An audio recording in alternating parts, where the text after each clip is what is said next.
20 დღის განმავლობაში პროტესტი უწყვეტად გრძელდება რეგიონებშიც, მათ შორის ბათუმშიც, სადაც მოქალაქეები ყოველდღიურად იკრიბებიან ხელახალი არჩევნების და რეჟიმის პატიმრების გათავისუფლების მოთხოვნებით.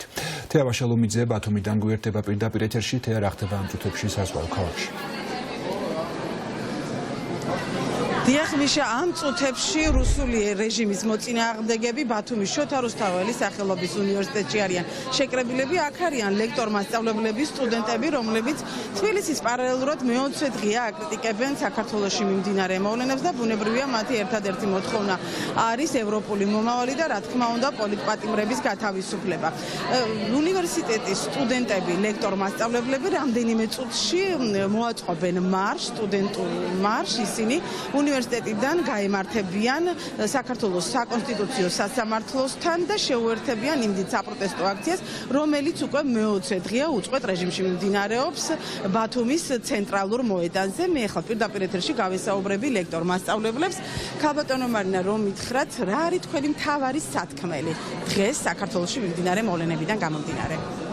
ჩვენი დღევანდელი აქციით უერთდებით იმ აქციას, რომელიც საერთოდ იმართება ქვეყანაში, საუნივერსიტეტო საზოგადოების და ჩვენი მთავარი მოთხოვნა არის ის, რაც არის მთელი ამ დღეების განმავლობაში, როგორც მომიტინგეების, ასევე იმ ხალხის, ვინც დგას რუსთაველზე, ვინც დგას ბათუმის ქუჩებში, საქართველოს თითქმის ყველა ქალაქის ქუჩებში და განსაკუთრებით ჩვენი ერთ-ერთი მთავარი მოთხოვნა არის ის, რომ გაათავისუფლონ ჩვენი დაპატიმრებული სტუდენტები და კოლეგები. მადლობა. კეთი, რა შეგიძლია თქვა დღეს საქართველოში მიმდინარე მოვლენებიდან გამომდინარე და მთავარი სათქმელი ბათუმიდან რას ეტყვი ეგრეთ წოდებულ ხელისუფლებას?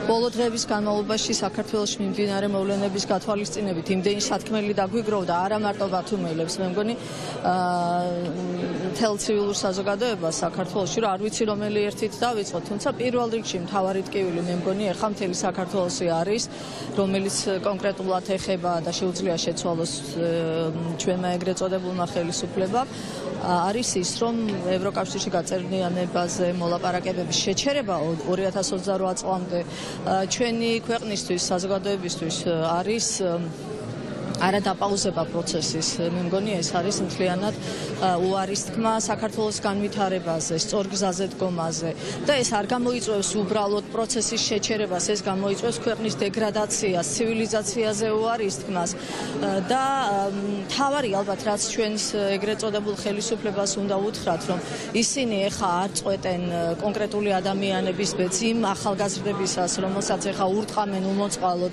ქუჩებში, ან იმ ჟურნალისტების ბედს, რომელსაც სასიკვდილოდ იმეტებენ. ისინი ეხლა წყვეტენ არა ადამიანების, არა მარტო ქართველების ბედს, ისინი წყვეტენ ქვეყნის ბედს. და მათ დაღუპვის გზაზე ყავთ ეხლა დაყენებული სახელმწიფო, რომელიც ამდენი წლის განმავლობაში ნაბიჯ-ნაბიჯ მიდიოდა ნორმალური განვითარებისკენ. თუმცა ეხლა რამდენად მოისმენს და შეისმენს ამას ჩვენი ხელისუფლება? მადლობა ბატონო მალხაზ, მე-20 დღეა უწყვეტ რეჟიმში მიმდინარეობს ბათუმიდან საპროტესტო აქციები თბილისის პარალელურად. რამდენად აქტიურია ბათუმი და რამდენად ჩართულია ამ საპროტესტო აქციებში ყველა სფეროსა და ყველა სტატუსის მქონე ადამიანები? ბათუმი ნამდვილად აქტიურია ამ საპროტესტო აქციებში. თქვენ გახსოვთ, რომ სწორედ ბათუმის სახელმწიფო უნივერსიტეტში დაიწყო უკვე მე-20 დღეა, რაც ეს პროტესტი გრძელდება ბათუმში და შემდეგ ჩვენ შემოგვიერთდა სხვადასხვა უნივერსიტეტის წარმომადგენლები, სტუდენტები, პროფესორ-მასწავლებლები და ბათუმი არის ერთ-ერთი აქტიური ამ პროტესტში. ჩვენ ვაპროტესტებთ გაყალბებულ არჩევნებს, მოვითხოვთ ყველა დაკავებული ადამიანის, უკანონოდ დაკავებული ადამიანის გათავისუფლებას, ასევე ხელახალი არჩევნების დანიშნვას და ასევე ჩვენ ვაპროტესტებთ როგორც უნივერსიტეტის წარმომადგენლები იმას, რომ საქართველო კარგავს ევროპულ მომავალს, უნივერსიტეტებში სტუდენტებს და პროფესორ-მასწავლებლებს ერთმევად ამით ყველანაირი შესაძლებლობა და ჩვენ ვაპროტესტებთ იმას, რომ ყველა ის უკანონო გადაწყვეტილება იქნეს გაუქმებული და ყველა ის არადემოკრატიული კანონმდებლობა იყოს გაუქმებული, რაც უკანასკნელ დღეებში მიიღო ხელისუფლება. დიდი მადლობა. რა გაქვთ სათქმელი ეგრეთ წოდებულ ხელისუფლებაზე? ხელისუფლებისთვის რას ეტყვით ბათუმიდან მათ? ხელისუფლებას ბათუმიდან ვეტყვით, დრო უკვე წავიდნენ, დანიშნულ ხელახალი არჩევნები, ტექნიკური მთავრობა და აუცილებლად მინდა გითხრათ ის, რომ ბოლო 30 წლის განმავლობაში, ანუ დამოუკიდებელი საქართველოს ისტორიაში არ ყოფილა მოვლენა მნიშვნელოვანი, რომ ამ უნივერსიტეტის კიბეებთან არ დაწყებულიყო. ასე იყო ამ შემთხვევაშიც, პრაქტიკულად არჩევნების შემდეგ თითქოს საზოგადოება სასოწარკვეთილებაში იყო და სწორედ ჩვენი სტუდენტების აქცია იყო ის ნაპერწკალი, რომლისგანაც აგუგუნდა ცეცხლი კოცონი დაენთო, რომელიც ჩვენი გამარჯვებით, ქართული ხალხის გამარჯვებით დამთავრდება. გულისხმობ იმას, რომ აუცილებლად დაინიშნება არჩევნები, ძალიან ისეთი ფართე სახე მიიღო და მე მგონი, რომ ჩვენ გავიმარჯვებთ და მე ამაყება, რომ ამ უნივერსიტეტის სტუდენტი ვარ, რომელიც აქტიურია ჩვენი ყოფის, ცხოვრების, კულტურის, პოლიტიკის ყველა დარგში.